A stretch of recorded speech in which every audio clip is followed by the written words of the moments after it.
लालच का अंजाम। गांव के बीचों बीच एक बड़ा सा बाग था, जिसमें तरह तरह के फलों के पेड़ लगे हुए थे। वह बाग गांव के सबसे अमीर व्यक्ति रामलाल का था। रामलाल को अपनी संपत्ति पर बहुत गर्व था। वह अपनी चीजें किसी से भी साझा करना पसंद नहीं करता था। हालांकि रामलाल की संपत्ति और फलों की अधिकता के बावजूद वो हमेशा और अधिक पाने की चाहत रखता था। एक दिन रामलाल ने सुना कि उसके बाग के पेड़ों पर फल पहले से भी ज्यादा बड़े और मीठे हो सकते हैं, अगर वह उनमें एक विशेष प्रकार की खाद डाले। उस खाद का नाम चमत्कारी खाद था, लेकिन वो खाद बहुत महंगी थी और केवल शहर के बड़े बाजारों में ही मिलती थी। रामलाल ने लालच के वशीभूत होकर उस खाद को खरीदने का मन बना लिया। अगले दिन रामलाल शहर गया और अपने बाग के लिए चमत्कारी खाद खरीद लाया। उसने अपने बाग के सभी पेड़ों पर वो खाद डाल दी। कुछ दिनों में फल सचमुच पहले से बड़े और चमकदार लगने लगे। रामलाल की खुशी का ठिकाना नहीं था। वो सोचने लगा, अगर ये खाद इतने अच्छे फल दे सकती है, तो मैं इसे और ज्यादा मात्रा में इस्तेमाल करूंगा। मेरे बाग का नाम दूर दूर तक होगा। रामलाल ने अगली बार दोगुनी मात्रा में खाद डाली। शुरुआत में सब कुछ सही लग रहा था। फल और भी बड़े और मीठे हो गए। गांव वाले रामलाल के फलों की प्रशंसा करने लगे। रामलाल का लालच और बढ़ता गया। उसने सोचा, अगर मैं हर बार और ज्यादा खाद डालता रहूं, तो मेरे फल दुनिया के सबसे अच्छे फल बन जाएंगे।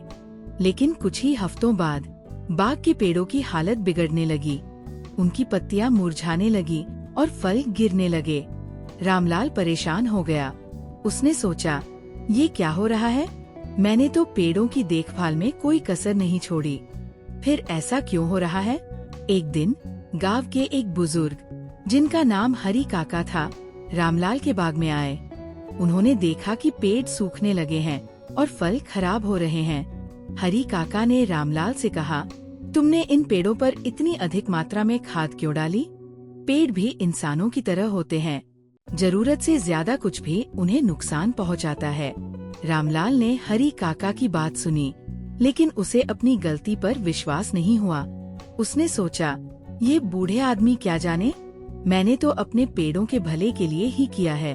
अगले दिन रामलाल ने फिर से और ज्यादा खाद डाली, लेकिन इस बार परिणाम और भी बुरा हुआ। पेड़ एक एक करके सूखने लगे और बाग पूरी तरह से उजड़ गया। रामलाल का सपना कि वो सबसे बड़ा फल उत्पादक बनेगा, चकनाचूर हो गया। अब रामलाल के पास ना तो बाग बचा और ना ही उसकी शान। वह दुखी होकर गांव के तालाब के किनारे बैठा था। हरी काका फिर वहां आए और बोले, रामलाल, अब समझ आया कि लालच का क्या अंजाम होता है। अगर तुमने संतोष से काम लिया होता और उतनी ही खाद डाली होती जितनी जरूरी थी, तो आज तुम्हारा बाग हरा भरा होता। रामलाल की आंखें भर आईं। उसने कहा, हरी काका, आपने सही कहा। लालच ने मुझे अंधा बना दिया था। मैंने सोचने की बजाय सिर्फ पाने की लालसा रखी। अब मैं इस गलती से सीख लूंगा। रामलाल ने फिर से बाग को सुधारने का संकल्प लिया। उसने हरी काका की मदद से बाग को नए सिरे से लगाया। इस बार वह धैर्य और संतोष के साथ काम करता रहा। कुछ सालों में बाग फिर से हरा भरा हो गया। इस घटना ने रामलाल को एक बड़ी सीख दी। उसने अपने लालच पर काबू पाया और गांव वालों के साथ अपने फल बांटने शुरू कर दिए। अब रामलाल का बाग न सिर्फ गांव में बल्कि आसपास के इलाकों में भी मशहूर हो गया। लेकिन इस बार ये उसकी उदारता और मेहनत के कारण था, न कि उसके लालच के कारण।